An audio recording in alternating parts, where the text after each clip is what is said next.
नमस्कार मंडळी. तर आज आपण बनवणार आहोत भाजणीची चकली. तर तुम्ही इथं बघू शकता, इथं मी चकली बनवत आहे आणि ही अजिबात तुटत नाही, चांगला असा शेप येतो.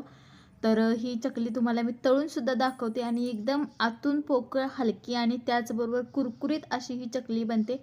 खूपच कमी वेळात ही चकली बनते. त्याचबरोबर एकदम बनवायला सोपी आणि साधी रेसिपी आहे. तर तुम्हाला जर ही रेसिपी बघायची असेल, म्हणजे जर तुम्हाला ही पूर्ण रेसिपी बघायची असेल, तर तुम्ही खाली दिलेल्या त्रिकोणावर क्लिक करा. त्याच्यानंतर तुम्हाला ही रेसिपी बघायला मिळेल. त्याचबरोबर जर तुम्हाला ही रेसिपी आवडली तर चॅनेलला लाईक, शेअर आणि सबस्क्राईब करायला विसरू नका. तर बघा, मी इथं एक चकली तोडून दाखवत आहे. तर तुम्ही याचा आवाज ऐकू शकता, किती कुरकुरीत असा आवाज येत आहे. तर तुम्ही नक्की जाऊन व्हिडिओ बघा. त्याचबरोबर चॅनेलवरचे बाकीचे सुद्धा व्हिडिओ नक्की बघा. तर ही चकली बघू शकता, एकदम छान झालेली आहे. धन्यवाद.